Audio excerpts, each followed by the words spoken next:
From dating to relationships, from sex to love, from Christianity to politics, from darkness to light, you have now entered into the real zone. Welcome to Conversations with Trent, where no topic of conversation is safe from discussion. Now, here he is, Mr. Epic himself, Trent Williams.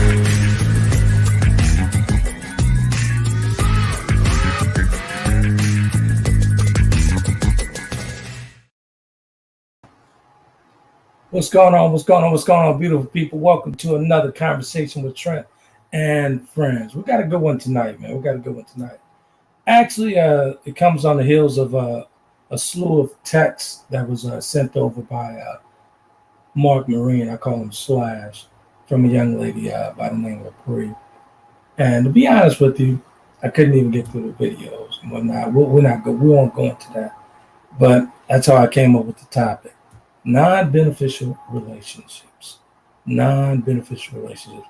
Oftentimes we find ourselves involved in non-beneficial relationships. The question is why? Why do we continue to find ourselves in these type of relationships? Do we secretly love being in these type of relationships? Are there any real benefits in this type of relationship? Have we become so immune to these types of relationships that they are simply unrecognizable? Let's bring Coach D in and let's discuss this. Coach D, what's going on, lady? I'm good. How are you? I'm pretty good. I'm good tonight. I was thinking about. Go ahead. No Shann today? No, I haven't heard from her today. I think she's out doing her thing. Cool. Yeah, just you and I tonight. So yeah, but good stuff.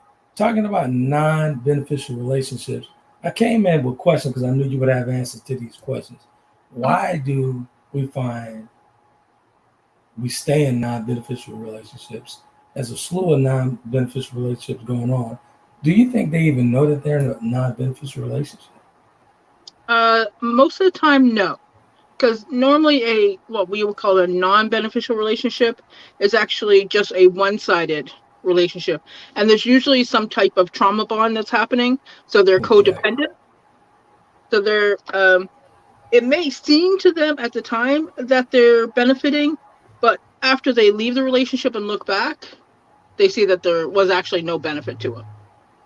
Exactly. What's going on, Wendy? I see you. Appreciate you tuning in, love. Good stuff. So let's get down to the non-beneficial relationship. For me, I would prefer a mutual beneficial relationship.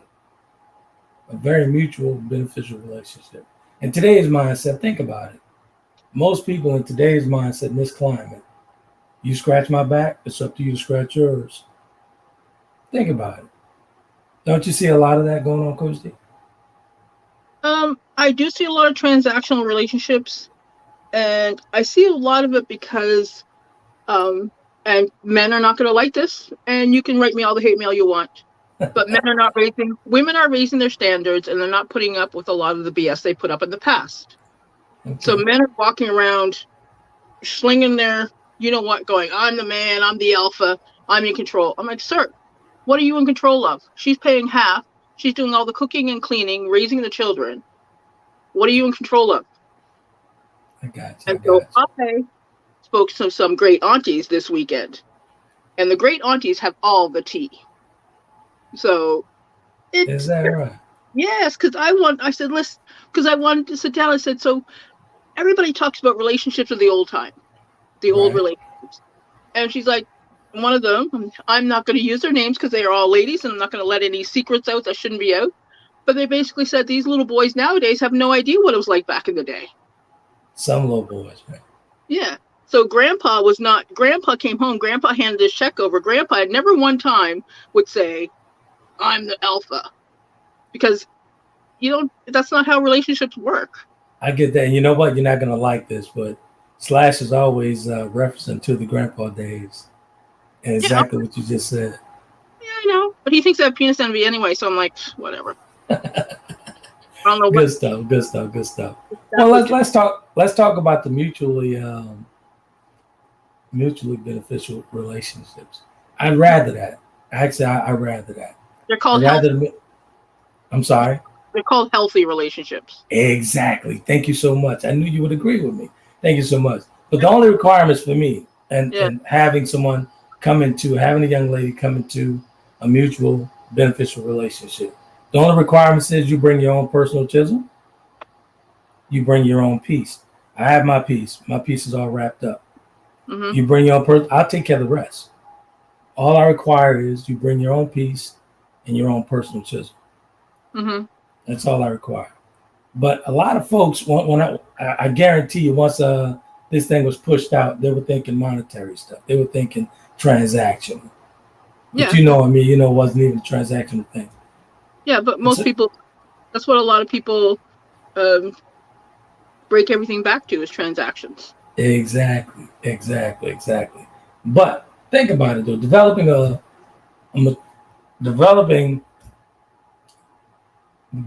beneficial relationship, right? Think about it with your partner. It requires both parties to gain benefits from the setup. Again, from the setup. A mutually beneficial relationship where both parties require to gain benefits from the setup. Yep. Exactly, compromise. From the keyword, from the setup. You can't jump into this thing, man. Hey, Lanya, what's going on? You cannot jump in this thing and be one-sided. You have to go in with compromise. You have to walk in the door with compromise. You can't go in with your demands. Mm-hmm. Yeah. There used to be a saying, happy wife, happy life. I was telling you about the video I was watching on TikTok where a guy had a bunch of light bulbs on a ladder. Right.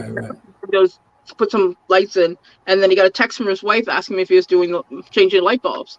So then this guy takes the ladder and puts the light bulbs away, and everybody's agreeing with them.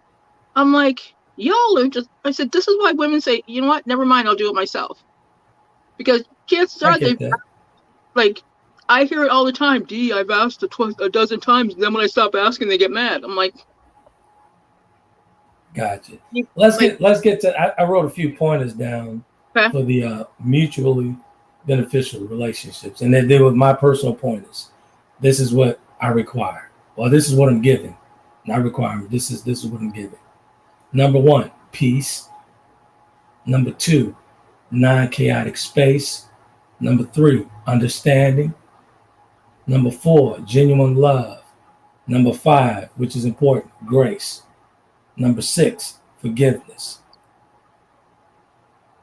Which everything I've mentioned give room for growth within the relationship.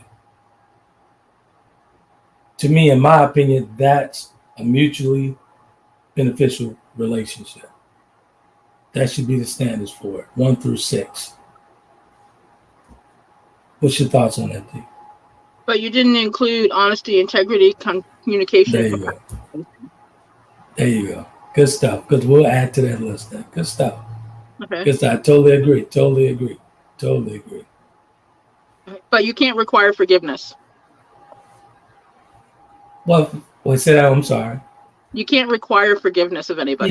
You can't require forgiveness, but I'm saying what I would give. Forgiveness. This is me.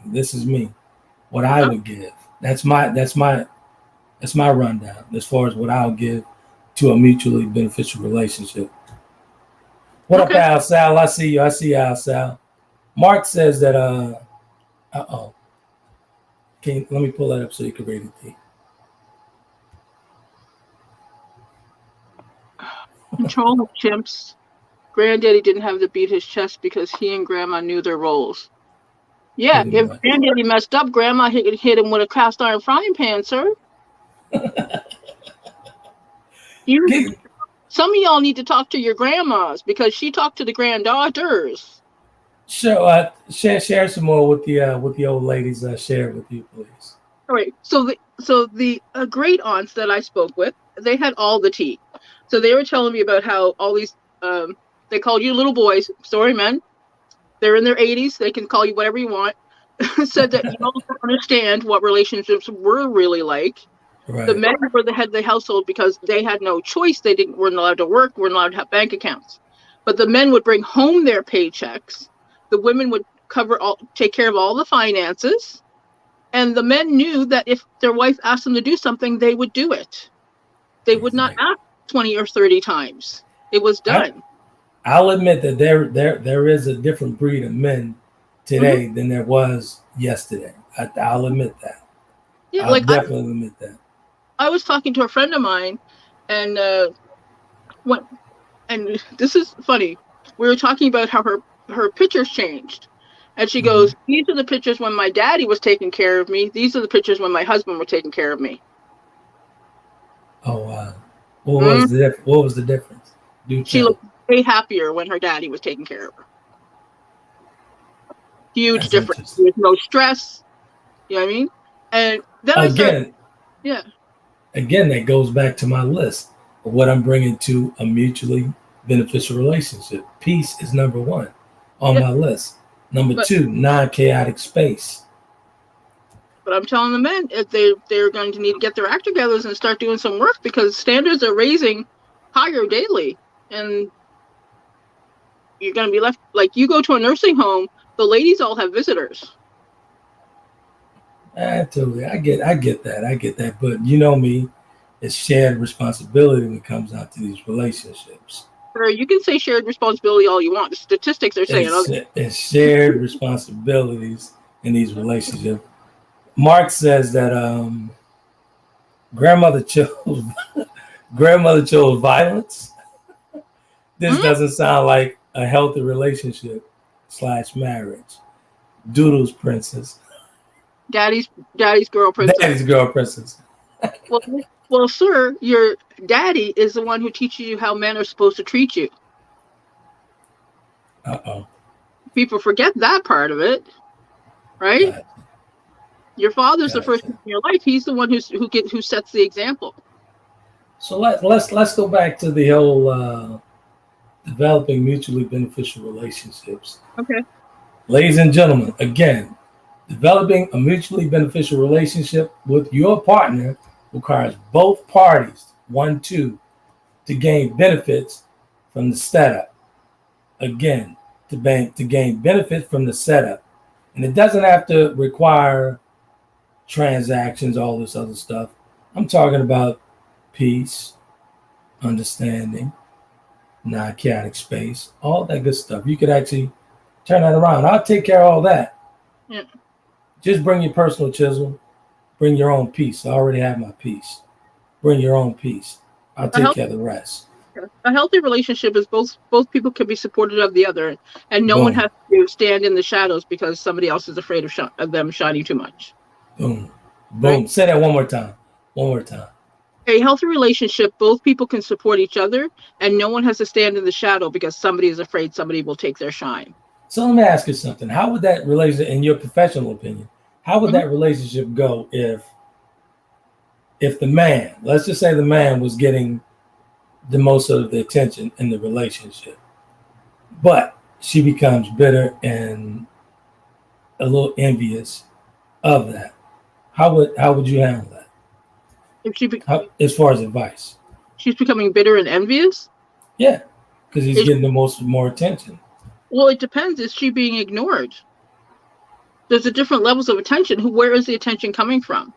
And is he sharing his attention with her? Good stuff. But what does that look like? Help me out. What does that look like? So you see lots of stars who have, they'll get tons of attention, but then you'll see that their private life you know nothing about. Right. But when you ask them about their spouse, like if you ask Denzel Washington about how he became where he was, he will give his wife a lot of the credit. Right. And that is like a mutually respectful relationship where they support each other. But you know what though, in all fairness, as I came from the entertainment business, I signed my first record deal when I was like 17, 18. Yeah. And shortly after that, got a girl pregnant, married or what have you, whatnot.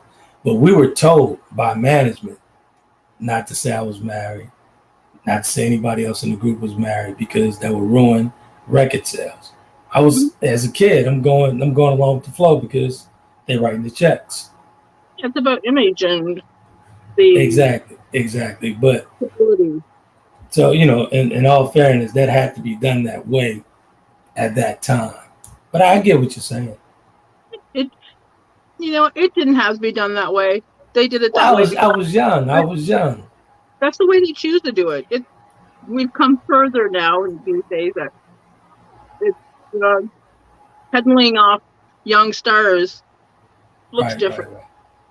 Gotcha.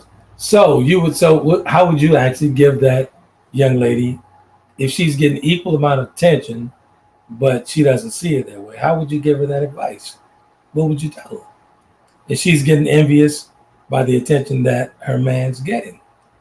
I would ask her where the envy is coming from, but Of course. it would be a conversation about not about attention. It's a conversation about self-worth. Ooh. Because if you have your own self-worth, you could be standing next to a Grammy Award winner and you'll think you're just as great Exactly. because you are, Exactly. right? It all starts with that personal chisel. So the problem isn't with her self-worth. Her self-worth is not high for some other reason. So if that guy is saying, look at how great I am, you're nothing, that's a whole different conversation. Exactly. So self-worth is not where it is for a reason. So you'd have to get to the reason of why that is. Exactly. Mark says, 1 second. Can you see that? On what small island do these perfect relationships take place? Sir, you are going to peeve me off and I will leave. Because I'm not playing games with you tonight. I am tired, my son is sick, and I haven't slept. So you want to have a conversation, we can have a conversation. None of the sarcasm. Just be straightforward. Good stuff. So let's go. Let's move forward with the benefits of mutually beneficial relationships. In your opinion, what's the benefit? The benefit, if you're in a mutually beneficial, healthy relationship, that's where people soar. That's when you see people who are walking on, like, you see them, they're walking down the street, they're holding hands, they're laughing, they're giggling, they just see each other. And it's not the whole lust phase. It's that end of the relationship when they have chosen to be in love. Because remember, a couple of months back, we went through the whole stages of what love is. Right. So at that final stage where they have chosen and they've gone through their work and they understand who each other are and they communicate, they give compassion and empathy. That's a whole different level of relationship. Those are the people you look at and you're like, wow. Those are the people being in a crowded room and they only see each other. Exactly. But, and ladies and gentlemen, in order to have that type of relationship, both parties have to bring their own personal chisel and their own peace. I'm going to mail you a chisel so you stop talking about it. I'm not going to stop talking about it because that's what people need to hear. Personal chisels. Personal chisel. That's the only way you can get on with life, man. Is by continuously working on yourself. And that's continual growth. Well, it's because life is a journey and personal development is a journey and self-development is a journey. Who you are at 20 is different than who you are at 30. It's different who you are at 40, who you are at 50, and you're constantly learning and growing. If you're not learning and growing, you're stagnant. Something's wrong. Yeah. Something's wrong. If you're not learning and growing, something's wrong. Right. If I was doing the same thing at 18 and 20, now something is definitely wrong. Yeah, because we grow and we learn and we change. So, is it easy? It's not. And that's where the problem is. Because the work is not easy. The work will dig up stuff that you didn't realize, that you don't want to acknowledge. And you have to, a lot of people don't experience their emotional experiences. So in your opinion, why do people stay in non-beneficial relationships for years and years on top of years? Why do they stay? That's a whole long conversation because it's a cycle of abuse.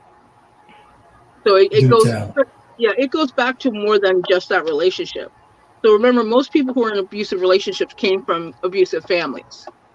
So these are generational cycles. So that's why if somebody says, well, she was beaten, why didn't she just leave? It's not that easy. There's a whole cycle that has to be broken in order for somebody to leave somebody who's in an abusive relationship. Because remember, because their self-worth and self-esteem and value has been beaten down so much, they start to believe that this is all they're worth. This is all they're going to ever get. And they're not going to get anything better, and they might as well just stay here because life is not going to get any better than this. Wouldn't you agree that in non-beneficial relationships, right? In most cases, I'll be honest here, in most cases, those non-beneficial relationships are heavy on the woman's side, and I'll tell you why. Because men are always throwing money at a situation, which in turn, the woman thinks she's winning, but she really isn't. She's really not benefiting from that relationship. It's only monetary stuff that she's benefiting from, and that's a temporary gain. Most of them aren't really monetary, because in truly abusive relationships, financial abuse is part of it. So the woman has no money, no access to money, or anything like that. That's why you'll hear so many women leave with just the clothes on their back. Wait, one more time. So that's why you'll hear so many women leave with just the clothes on their back. I get that, but that's my point. I'm saying that, like, when these folks are staying in the relationship for the transactional situations, that's really not a benefit to them. It's not a benefit. Go ahead. But what I'm saying is they're not receiving any transactional benefits. They're not receiving any of the money. I'm talking about during the relationship. I'm not talking about after. Those are the results after. They're not getting anything because they've stayed there longer than they should have. Yeah, but the vast majority in abusive relationships, they're not getting any money, sir. I get you.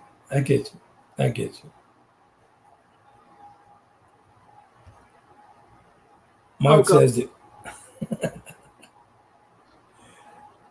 The great elder Malcolm X stated not to overvalue actors, musicians, and athletes, because Will and Jada were once relationship goals, later introduced us to entanglements, and their star has faded. Who keeps actors, musicians, and athletes as relationship goals? I used them as an example of how somebody should speak about their wife, sir. No, listen, what he's saying, that's what actually social media world is actually doing today. Those folks were relationship goals for a number of years. They were exactly these superficial people. These superficial people. I mean, come on, not you or myself, but there are people out there that look at, oh, I want a relationship like that. No, you don't, because you don't know what's going on behind the wall. If you're keeping it, see, this is where I don't watch a lot of Say it. I don't watch a lot of TV to begin with. So most of these actors, like, I've never seen Game of Thrones. Never seen it. I watch a lot of trash TV.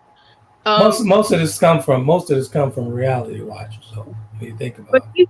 These are all highly cultivated images. All those reality shows are heavily scripted. Exactly. Everything is written down and for a very specific audience for a very specific point. Like, it's like watching wrestling. Wrestling's not real. It's all actors and making moves and everything. Otherwise, most of those people would be dead in half the moves that they did. Or paralyzed. Exactly. But, I find lately that there's a lot of independent research is no longer done. That there's not a lot of critical thought being had. People aren't reading books anymore. Like, just because somebody on YouTube said something, it's not gold. You know what I mean? That's see what else is going on. Let's get back to the great aunts. Do you have anything else to share with those folks? The great aunts? Oh, yeah. They had lots to share about Mama's boys. Look at you. Yeah. Go ahead. Do tell. Well, they said they were right, though. They said that women should parent their sons like they parent their daughters. Daughters are given expectations and duties well younger before boy children are. And I was like, yeah, you're right. Boys should have the same expectations about being able to take care of themselves that women do. Right. Boys grow up to be parents. You should be able to boil water for at least, you know what I mean? You should be able to know how to run a washing machine, cook a basic meal. So and all too often, we are too hard on our girls and not hard enough on our boys. You think so? Yeah, they've said it themselves. So they are much wiser and older than I am. So, in your opinion, where's the disconnect, OP? Where's the disconnect? Everybody is very me lately, and I think this is it's a cultural thing here in the United States. It's very individualistic. Exactly. We're raised. You are responsible for yourself, and there's all kinds of things where it goes back to like this whole pull your bootstraps up, even though people don't realize where that saying came from. Exactly. And this whole individuality. So people think about me. If you look at a lot of like if you go on Reddit, like, oh my God, Reddit, people are messed up, but the conversations are all I. Exactly. Right? Exactly. That goes back to the way I opened the show up. Mm-hmm. Today's mindset. You Yeah. scratch my back, it's up to you to scratch yours. Yeah. It's very That's crazy, man. There's a book, The Narcissistic, what is it called? It's about how America's become narcissistic. The narcissistic epidemic in America. Let me Right. pull it. Where it's all about there we go, Living in the Age of Entitlement by Jean Twenge and W. Keith Campbell. And it's basically all about how each individual is after for themselves, and they don't think of anybody else, and they don't look into the future about the repercussions of their actions. Because as long as it feels good for them, it doesn't matter. Exactly. And honestly, to be honest with you, me personally, I truly believe men and women are sick with that. Like they're infected with that. Mm-hmm. That entitlement thing. They're really infected with that. Oh yeah. I'm talking about that. We're not talking about just about relationships here. When we talking about non-beneficial relationships, we're talking about not just romantic relationships, friendships, family members, all that stuff, man. Friendships, family members, work. Like I was in a group, and this guy owns a company, and he's like, I expect them to work like I work. I was like, why? It's your company. Why would you expect them to work? They're not getting the benefits you're getting. Exactly. I'm like, well, what do you mean? I'm like, how much do you get paid a year? And he threw out this 7-figure number, right? I said, what's your average employee getting paid? And he's like, 45,000. I'm like, why would I, as one of your employees, work my behind off for 45,000 when you're barely doing any work and you're getting 7 figures? And he's like, I never thought of it that way. I'm like, maybe you should. Maybe then you would see how your employees feel as humans. Right. So it's interesting to see how people see other people, but they don't see other people, if that makes sense. One more time for the people in the back that didn't hear you. They see other people, but they don't see other people. Exactly. Yeah. Exactly. Exactly. It's hard because you'll see the self-development community is full of people who live without ego or don't believe in the labels society makes. And I'm like, what are you talking about? You don't believe in the labels of society. I'm like, do you exist outside of society? They're like, well, I'm without ego. I'm like, so you have no self-identity. And it's like, what do you mean? I'm like, you can't live without ego if you have an identity, because it is part of your identity. Because you've decided ego is bad doesn't mean that you can deny and remove it.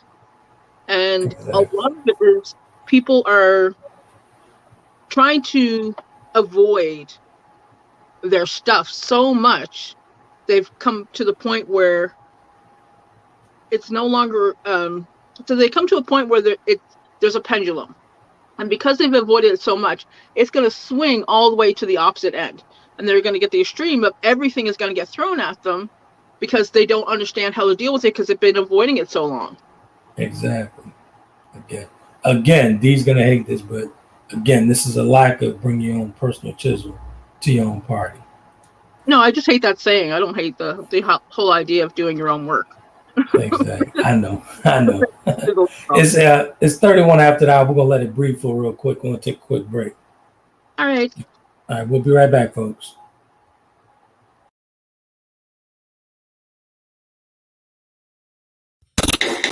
Thanks for tuning into Conversations with Trent. We will be right back with more conversation after these commercial breaks.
If the lion is the king of the jungle, how can he be the king of the jungle? If he's not the biggest, the elephant is probably one of the biggest. He can't be the fastest because that's a cheetah. He can't be the smartest. So he's not the biggest, the fastest, or the smartest. So how does a lion become the king of the jungle? His mentality.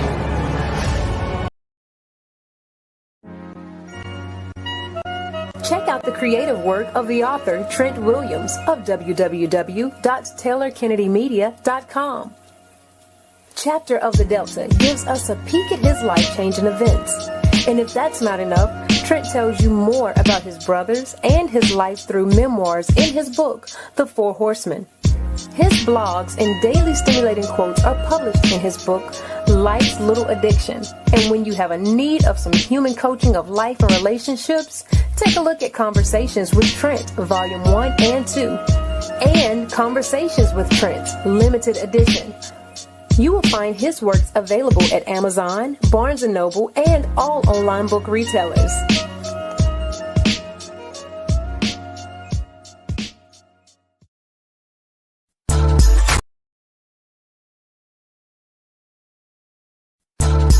Welcome back to Conversations with Trent. Ladies and gentlemen, if you're online and want to be a part of tonight's topic, you can do that by dialing 347-324-5327. Press the number 1 to get into the queue so that your voice can be added to tonight's conversation.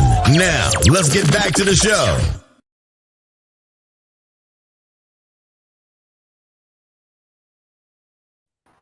That's the singer out of B More, Don Marcel.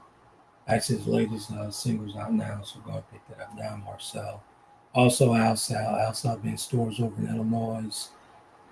October 26th at Your Family Thrift in Granite City, Illinois.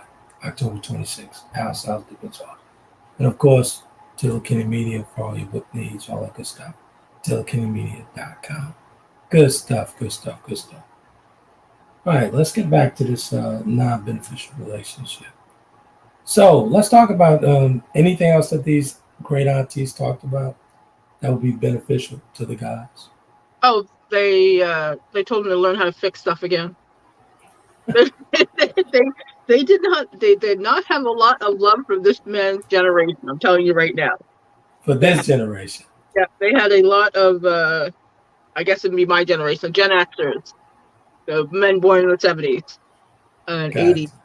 So they're basically, they said that they like that women are standing up for themselves and demanding more. They said that every lady should have a friend with a hog farm. Every lady should do what? Every lady should have a friend with a hog farm. So you just take that for what that's worth. So, oh, dear. Yeah. But just think about it. Like, even now, people are like, if you go online, people are talking about it's cuffing season. it's September, so now you got to find your winter boo because you've had fun all summer. Like, hello? So you're going to date somebody all winter and then dump them before summer again because it's summertime? Wow. Like, now these are women that's saying this or men? Which one? this is just looking on different dating sites and everything. Right. Yeah. When you say those people are lonely though? People who participate in conferences? It depends. Like, if you understand that's what you're walking into, that's kind of different than somebody who's being lied to about it. Right. Depends on, and that's why we need honesty and transparency so much, because there's not. Well, I think we're lacking that on both sides. To be honest with you, I think the transparency and the honesty on both sides, we're actually lacking that. Because honestly, that's not, folks are not being honest today because they fail to be open as far as be really open about their feelings, about what they truly feeling or how they truly feeling. Yeah, that's where the dishonesty comes in. Yeah, people are, in my opinion. Yeah, well, people are keeping their feelings to themselves, which just doesn't help anything. They're like dragging people on or leading people on. Like, there's websites, there's like Facebook groups. Are we dating the same guy? Are we dating the same girl? That's crazy. You know what I mean? Like, what's going on? Like, we need to sit back and reevaluate how we're. Exactly. You know what? Slash came up with the topic that we're probably going to do here in a couple of weeks, but something similar to that. What's that? What you just mentioned. Oh yeah. So I guess that's a thing out there. That's crazy. It is. It's because standards are higher, people are expecting you to do your work. So if you're not going to therapy, people are not going to put up with somebody who is emotionally unavailable or emotionally unhealed. That's true. So you're absolutely right. You're absolutely right. There's a ton of people out there, man, bleeding on one another. Yeah. There's a ton of people out there bleeding on one another. And they refuse to get fixed. They refuse to seek help and get help for their issues. That's why they're actually holding it inward, not speaking to anyone, not talking about it, or they're masking it. They're continuously masking it daily. Not just with the wearing of the mask for COVID and all that stuff, makeup, all type of stuff. They're masking that stuff, man. The best way. Go ahead. I'm sorry. That's why I like Gen Z and Gen Alpha. Gen Z and Gen Alpha talk about their feelings. People are like, oh, they're simps, they're wimps, they're snowflakes. I'm like, no, they're emotionally healthy. Right? Talking about your feelings is emotionally healthy. And there's not playing around. Like Xavier's generation, these kids are learning meditation and filling their cup in elementary school. Exactly. A lot of folks will, if they realize, if they'll really truly find themselves when they honestly just open up to themselves. You don't have to open up to the world, you know what I'm saying? Because a lot of folks lack of trust and whatnot. Open up to yourself. Well, if you can't open up to yourself sometimes. If you can't be vulnerable to yourself, you can't be vulnerable to anyone. So, like, my therapist, one of the things my therapist has, because I had an eating disorder, was I had to look in the mirror naked for 5 minutes. Is that right? Yes. And that is ridiculously difficult when you have an eating disorder, because you literally tear yourself apart. Right. Like, nothing is good enough. And so it takes weeks of work and therapy to get through to where you can look in the mirror and you're like, you know what? Yes, I have stretch marks, but I had a baby. Those are proof of that little boy that I carry. That's it. And you learn to love yourself. So I know people don't love the way I look right now. Exactly. I don't. You know, it's so funny. I had a conversation with a friend of mine today, actually from over in Michigan today. Good friend of mine, Sybil, and we were talking about my condition, right? And she was telling me how she wasn't surprised about my shake back and my determination and what have you, whatnot. She was like, your confidence made me believe that you were gonna get through this because you're always a confident guy. So I was like, yeah, you're right about that. She said, so I was never worried about you getting back. See, because you're confident enough to talk yourself through it. And I mean, but that took years and years and years and years of work on myself to self-talk myself. Well, here's the interesting part. I didn't think that because it's the strongest ones that are usually hurting the most. Wait, say it again. The strongest ones are the ones who usually hurt the most. Yeah. And everybody's like, well, you got it, you're good. And it's like, no, I don't got it. I'm not good. I need some help. So when I see some of my strong, I worry about the strongest ones because I know they're the ones least likely to ask for help and least likely to admit that they need help. Right. Yeah, I get that. I totally get that. I get that. But again, with these folks, man, with not opening up to themselves, there's a lot of help out there. There's a lot of self-help, and the age and the internet world that we live in now, there's a lot of online information where you can actually do self-help yourself by reading, researching. Hay House. There's a great movie, Wayne Dwyer, The Shift. Yeah. Like, I tell people, watch that movie because it doesn't seem like much until you sit back and think about it. And then you watch it a second time, you're like, whoa, that's deep. Makes you think. Yeah, it does. It makes you think a lot. And it's, if you can't be vulnerable with yourself, you can't truly be vulnerable with anybody else. Pretty much. Got a couple of comments here in a second. I don't want to hear any comments from Mark.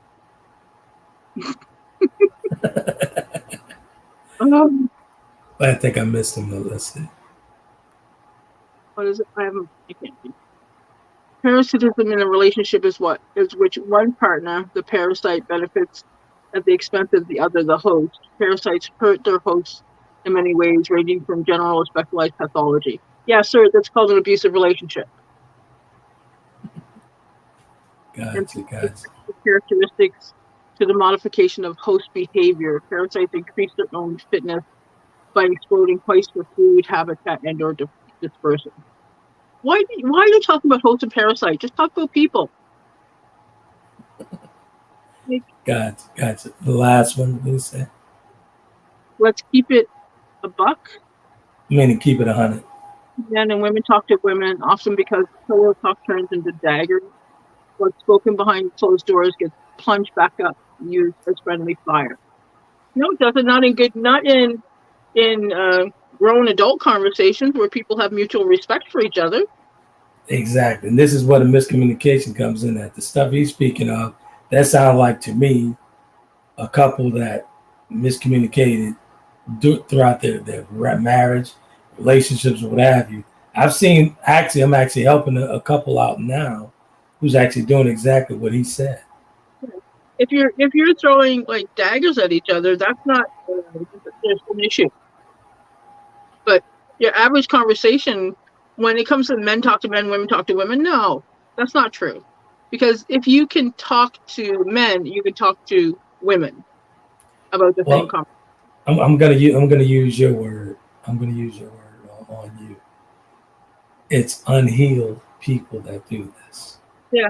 Yes, you are correct.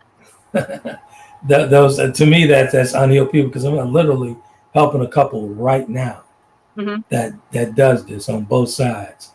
Yeah. She does it and he does it. Straight up daggers from the pillow talk. Yeah, because it's a lot of people getting to get defensive. And I know if somebody's throwing daggers at me, depending on who they are, most of the time I'll ignore them. But if there's somebody that I do not respect or do not want in my life, I'll throw some daggers back and then I block them. Then they're gone. Because there's not enough time in this world to put up with people who refuse to communicate with you. Gotcha. Yeah. You're absolutely right.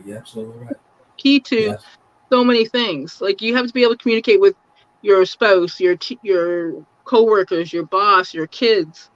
Like all these people require communication skills. And you have to vary your communication skills based on who you're talking to. Like, I see so many people like, well, I don't talk to them because I don't like the way they talk. I'm like, well, adjust how you speak with them. Maybe they'll adjust how they speak. Like, That's if true. you come at somebody and go, I don't like the way you talk, then they're not going to adjust anything for you. Right. Right? It's gonna be Yeah, it has to work. it's gonna be more aggressive. Yeah, it's like, I have people who tell me that they don't like the way I discuss things. Like, I do not call people their name. I'm polite, and people are like, well, you need to be nicer about it. I'm like, nicer? Like, hello? If I had any more honey in a spoon, I would be feeding you like an infant. Right? It's like, Right. at some point, people have to put on their big boy and big girl panties and do their work and stop trying to But put. some people can't handle that though. When you actually speaking with them, you can actually speak to them in monotone, telling them to do their work. They're gonna hear something totally different because they aren't here. Yeah, because and hit dogs holler, always have, always will. Exactly. Right? Get defensive. Well, I'm like, who's talking about you? If you are lacing on shoes that you shouldn't be wearing, that's your issue. Pretty much. So you know what? It is. I use generalities most of the time, but I'll still get people go, well, I don't do stuff like that. I'm like, I don't even know who you are, sir. Don't know you from a. And my advice would be don't walk with the big dogs if you can't handle the talk. Yeah, exactly. So you know what? Stay down in the kiddie pool. It's gonna be tough down there because those kids aren't playing. You better be those little ones. They will hurt your feelings without a second thought. Pretty much. I hear on Fortnite, and they have high ethics and values. They will kick people. You're cheating. You are not allowed to play with us, and they're gone. Right? Just like that. Boom. Like that, they kick them But out. I love that though. Straight up, you made a decision to get them out. They gone. I love that. Yeah, these kids are great. Like, because I supervise him. I don't interrupt his games or anything, but I supervise it. And you know what? These are not. They're very emotionally aware. So. Gotcha.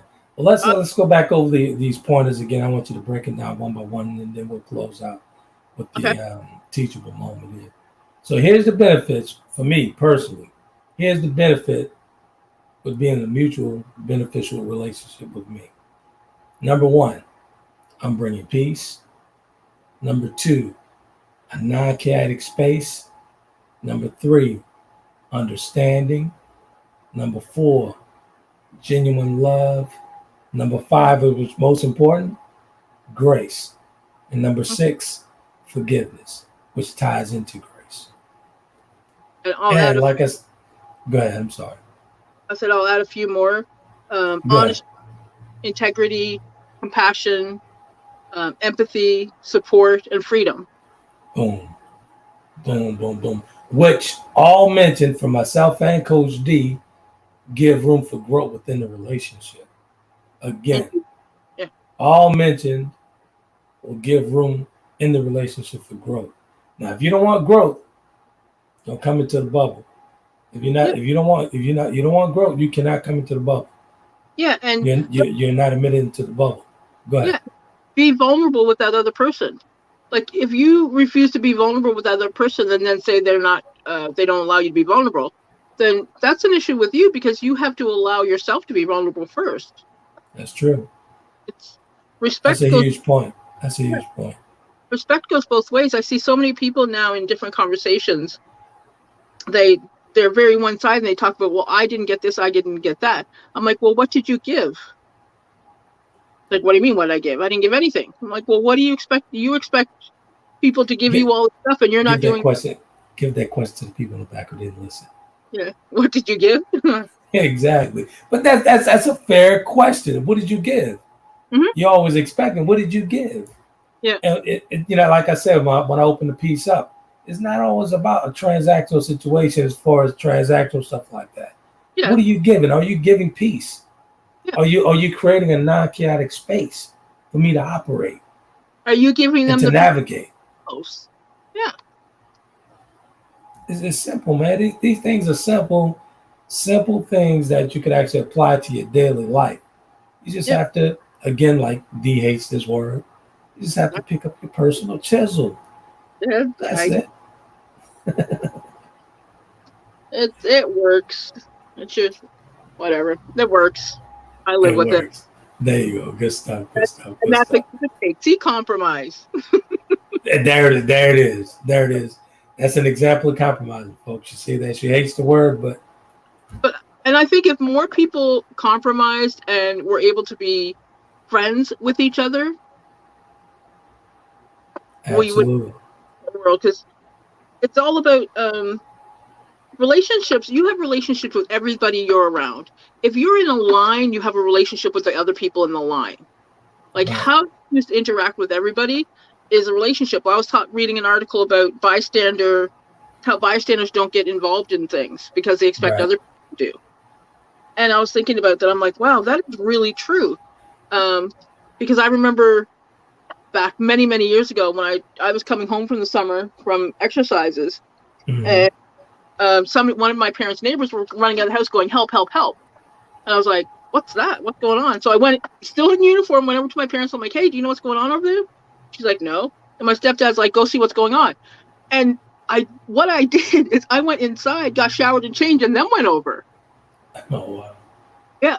But and then after when I got there, I found out the guy was hanging himself. So we ended up doing CPR for an hour. But it's even I chose not to immediately react. Yeah. You know? It's interesting to see how. But did you save him? We brought him back, but he was on life support. So Gotcha. yeah. But it's and that death rattle is a sound nobody wants to hear. But it's interesting to see, like, even the expectations I have of myself, I didn't do what I thought I would do in that situation. Right. So it's interesting when people talk about relationships, and I'm like, we have relationships with everything around us at all times. That's deep. I never even thought about it like that, but that's true. Because think about it, you have a relationship with the space that you live in, That's true. your car, everything that whenever we move within the world, we are in relationship with everything else. And I tell people, like, I have some friends who hate bugs. They're always killing bugs. I'm like, those bugs are not doing anything to you. They're living in their world. They are not in your world. They're doing what they want, and they could care less about you. Why are you worried about an ant on the ground? Makes sense. Makes So, sense. you know, and I think we lose that relationship with the earth that we have and everything around us. Like, how many people have gone to like a body of water and just watched the water and not thought of anything else? Exactly. A lot of folks, man, don't like. I'm so far into my Zen until foolishness irritates my soul. Mm. I am truly so far into my Zen. I yoga every Thursday, and I don't allow anything to disrupt my yoga sessions. But why Every do you give? Thursday. I'm sorry. Go ahead. Well, here's the question: why do you give information coming in so much power if it could interrupt your soul? No, I don't. Okay. I know I don't do that at all. Okay. I can't even process it. I can't even be honest with you. I'm so far into my piece, I can't even process it. I move away from it quick. Even if let's just say, if it gets into my vortex, I move away real quick. I'm like your son on Fortnite. Hey, you're out of here. Okay. Yeah, I can't do that. I cannot do that. And that's detrimental for me. And especially with my condition, with my health and everything. I can't afford the stress. I can't afford the foolishness or anything. So Right. I remove myself. I take myself out of the equation. Understood. Yep. I get it. I take myself, and it may sound like a little harsh, but hey, I got to make sure I'm good. Yeah. So yeah. Go ahead. I'm sorry. So I tell like a lot of people that I coach that information is just like feedback is just information, and however much power you give to it is what it is. So, like, if somebody's at work and they get a bad review, it's just feedback. Don't let it bother your day. It's just what somebody else thinks about you. That's, it could be right or wrong. Gotcha. You're absolutely right. So let's get to the teachable moment, then we'll get out of here. Again, so the benefits to a mutually beneficial relationship. This is what you need to bring. This is what you need to be. These are my personal notes, and D added to some as well. But I'll go through mine 1 through 6, and D will pick it up, and then she'll go into a teachable moment. But this is what you should be bringing to a mutual beneficial relationship: peace, a non-chaotic space, understanding, genuine love, grace, and forgiveness. Coach D. And then I added honesty, integrity, compassion, empathy, and freedom to be themselves, and vulnerability. And I think vulnerability is really important, man. That's really important. Mm-hmm. And I think allowing a person the space to be vulnerable. Yeah. Very important. Go ahead. I'm sorry. And for me, I think when it comes to relationships, I think the learning from me in my experience is not to expect yourself from others. Gotcha. That's good stuff. Yeah. Good stuff. The last comment tonight goes to Slash. Appreciate you in that, Slash. In fact, there was a big selling book called Men Are From Mars and Women Are From Venus, which spelled out very closely what makes men different from women. Okay. Have you read that one, D? Yeah, there's 1,000 books out there that say 1,000 different things. Here's the thing. Human beings as a species are very arrogant. We like to think that because we speak in languages and more cognitive than other creatures, we're so much more different. We are primal mammals, just like dogs, cats, whales. I'm trying to think what other mammals are, but we are the same. The only difference is we have more cognitive ability that we know of. Right. Like pigs have the IQ of what, a 3-year-old or something, I think it is. Yeah. So like human species, we like to think there's these huge, vast differences between men and women. There's not.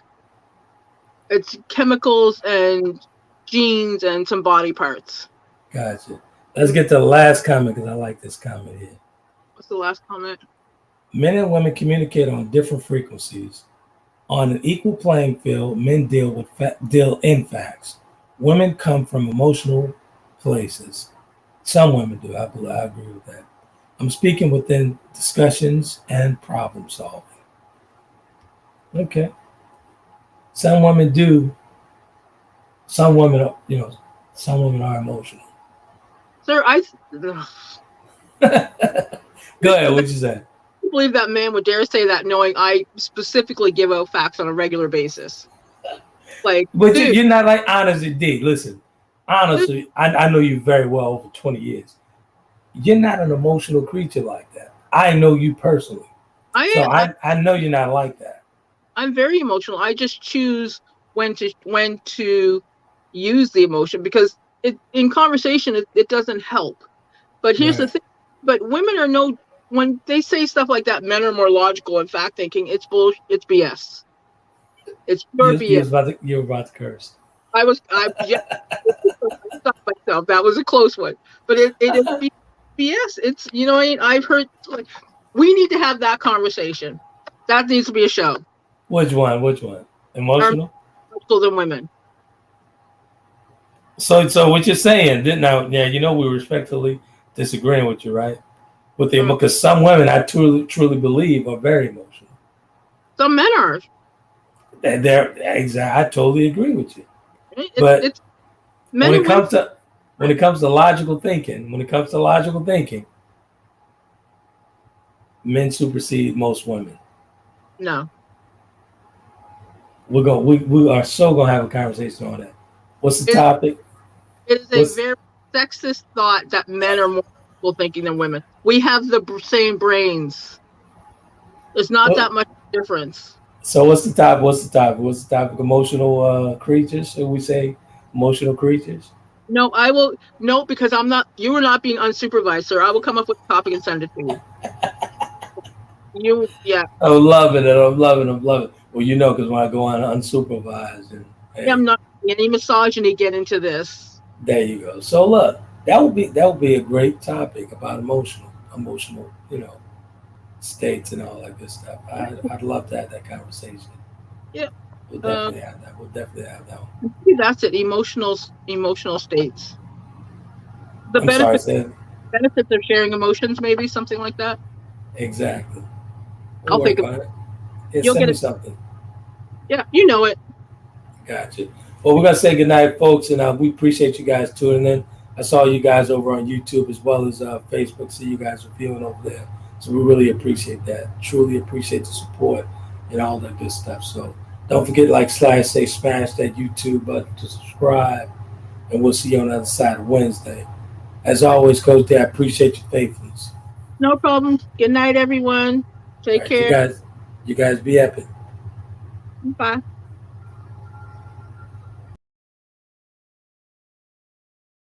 Conversations with Trent in conjunction with Taylor. Conversations with Trent in conjunction with Taylor Kennedy Media and your radio network would like to thank you for calling in and listening to tonight's episode. We hope that tonight's conversation offended you just enough to turn your mirror inward to come back for more. So until next week's conversation, be epic.